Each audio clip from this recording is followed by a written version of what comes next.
नमस्ते बच्चों। तो जैसे कि आपने देखा था कि आपने जो प्रैक्टिकल्स करे थे उसमें आपने असेंबली लैंग्वेज में प्रोग्राम्स बनाए थे और लॉकडाउन से पहले हमारा पूरा सिलेबस नहीं हो पाया था प्रैक्टिकल्स का। तो उसी क्रम में हम आगे चलते हैं। जो हमारे बचे हुए प्रैक्टिकल्स हैं वो हम थ्रू वर्चुअल लैब और वीडियो लेक्चर्स के थ्रू करेंगे, ठीक है। तो जैसे कि हमने देखा कि आपने जो एक्सपेरिमेंट्स कर लिए थे, 6 एक्सपेरिमेंट्स कंप्लीट कर लिए थे। जो हमारा एक्सपेरिमेंट नंबर 7 आता है वो आता है हमारा find A largest number in A given array.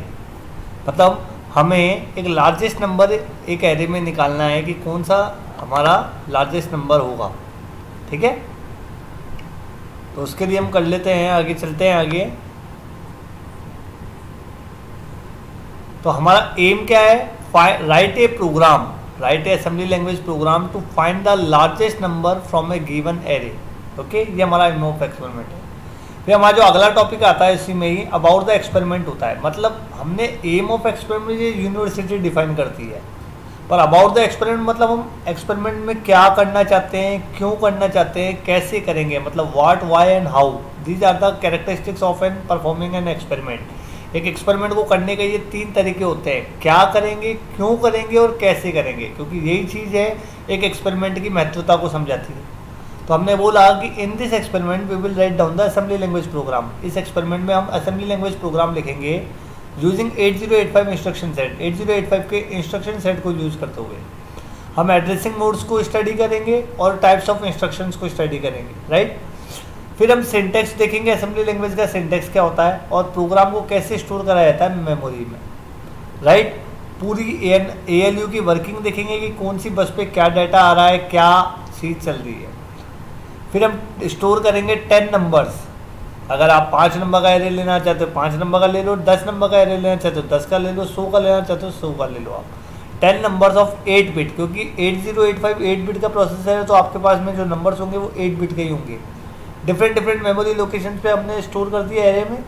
फिर हमने एक असेंबली लैंग्वेज प्रोग्राम लिखा जो लार्जेस्ट नंबर पता लगाएगा इन 10 नंबर में से या 5 नंबर में से जो आपने स्टोर करा है, ठीक है।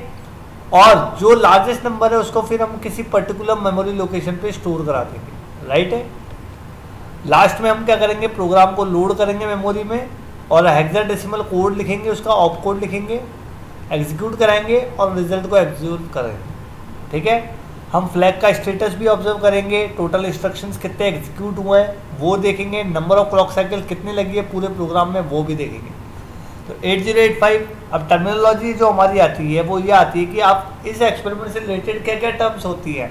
तो 8085 माइक्रो प्रोसेसर जो हमारे लिए यूज हो रहा है तो 8 बिट का क्लॉक ड्रिवन सेमीकंडक्टर चिप है जो ALU ऑपरेशंस करता है। 8 बिट डाटा मतलब जो लेंथ ऑफ डाटा है वो 8 बिट है, मतलब रेंज जो मैक्सिमम रेंज होगी उस डाटा की या तो 0 से लेके 256 हो सकती है, 2 की पावर 8। क्लॉक जो सिंक्रोनाइज करती है हार्डवेयर यूनिट्स की, किसकी, प्रोसेसर की, ओके, जैसे रजिस्टर्स, ALU एंड अलग अनदर टाइमिंग इंफॉर्मेशन प्रोवाइड कराती है। सॉफ्टवेयर रिक्वायरमेंट, इस एक्सपेरिमेंट को परफॉर्म करने के लिए सॉफ्टवेयर क्या चाहिए, हमें जुबिन सिमुलेटर चाहिए जो कि 8085 सिमुलेटर है। जार फाइल का टाइप है इसका 620 KB का फाइल साइज लेता है ये। रैम 512 MB रिक्वायरमेंट है मिनिमम और ये इन ऑपरेटिंग सिस्टम पे रन हो जाता है। इस सॉफ्टवेयर को डाउनलोड करने के लिए ये लिंक दिया हुआ है। सिमिलरली जार फाइल है तो एक जावा रन टाइम एनवायरनमेंट चाहिए हमें जो एग्जीक्यूटेबल फाइल होती है, 86 MB की है, 512 MB इसकी रैम चाहिए इसको और ये इन ऑपरेटिंग सिस्टम पे रन हो जाती है। इसका लिंक ये है डाउनलोड का। अगर हम हार्डवेयर के थ्रू करते हैं तो हमें एक 8085 का प्रोसेसर चाहिए होगा, क्रिस्टल चाहिए होगा 3 मेगाहर्ट्ज का, 33 पिकोफैराड का कैपेसिटर चाहिए होगा, 8255 चिप चाहिए होगी, 8279 ये पेरिफेरल्स को कनेक्ट करने के लिए, ये इंटरप्ट कंट्रोल करने के लिए, ये कीबोर्ड के लिए, ये टाइमर के लिए, ये मेमोरी चाहिए हमें 0000 से लेकर FFF के रेंज की। कीपैड चाहिए होगा हमें इंटरफेस कराने के लिए, 7 सेगमेंट डिस्प्ले पे आउटपुट देखने के लिए चाहिए, 6 चाहिए हमें। और डिस्प्ले ड्राइवर चिप जो डिस्प्ले कराने के लिए जो ड्राइवर IC है वो चाहिए और एक बर्नर चाहिए जिससे कि प्रोग्राम को बर्न कर सके। अब हम देखते हैं कि थ्योरी जो है वो आप वही लिखोगे जो पिछले एक्सपेरिमेंट्स में आपने लिखी थी। ऑब्जर्वेशंस हम देखते हैं तो हमारा जो प्रोग्रामिंग लैंग्वेज यूज है वो असेंबली लैंग्वेज है, .asm फाइल है। प्रोसेसर जो यूज हुआ है वो इंटेल का हुआ है 8085। क्लॉक फ्रीक्वेंसी हमारी 3 मेगाहर्ट्ज की है। फ्लो चार्ट देखते हैं।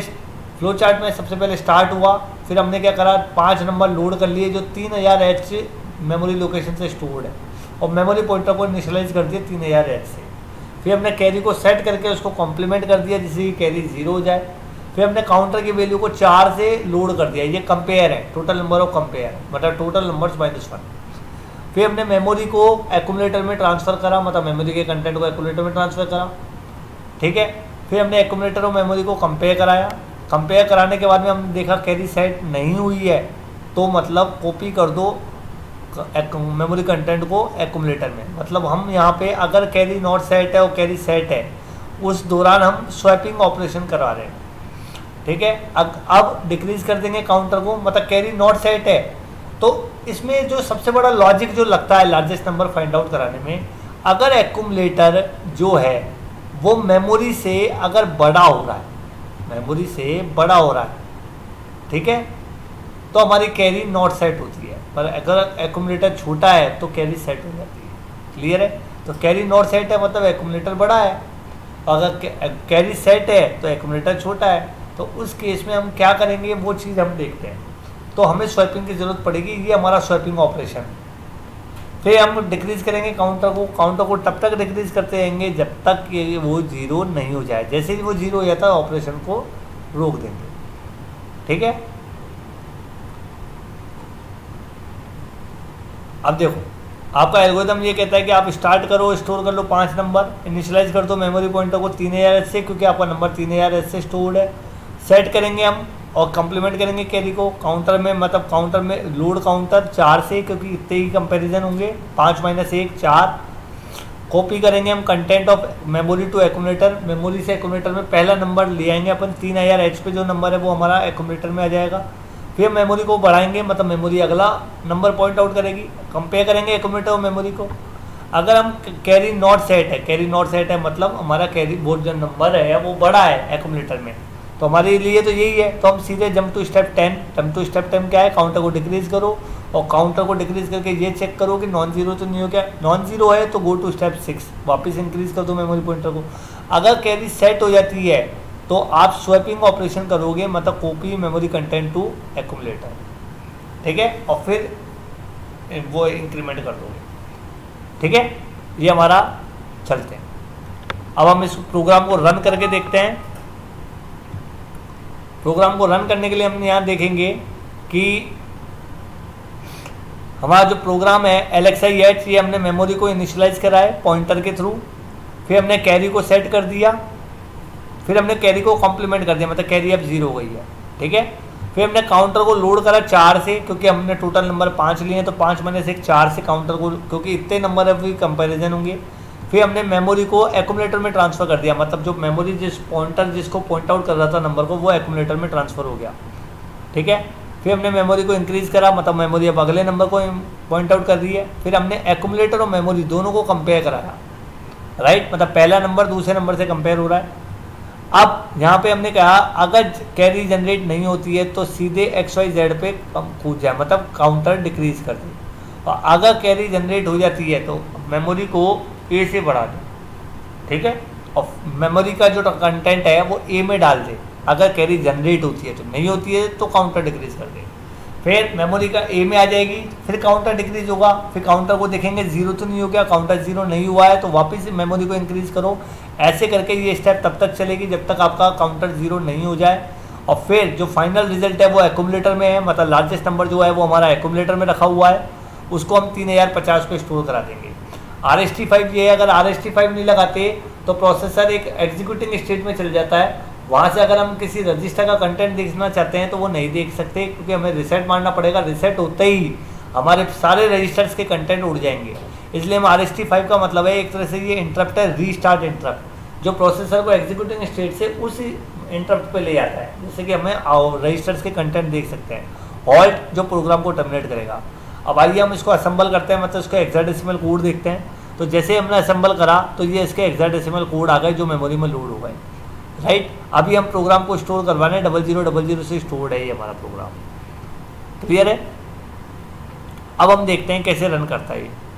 रन करने के लिए सबसे पहले ये हमारे रजिस्टर्स हैं और ये हमारे सारे कंटेंट है स्टैक पॉइंटर में क्या है 0000, मेमोरी पॉइंटर अभी 0000 है। अब हम रन करते हैं स्टेप बाय स्टेप। तो सबसे पहले हम मेमोरी में जाते हैं, मेमोरी में आके हम नंबर स्टोर कर लेते हैं। सबसे पहले हमने 3000 से स्टार्ट कराया था, 3000 से स्टार्ट कराया था, जैसे हमने नंबर ले लिया 03।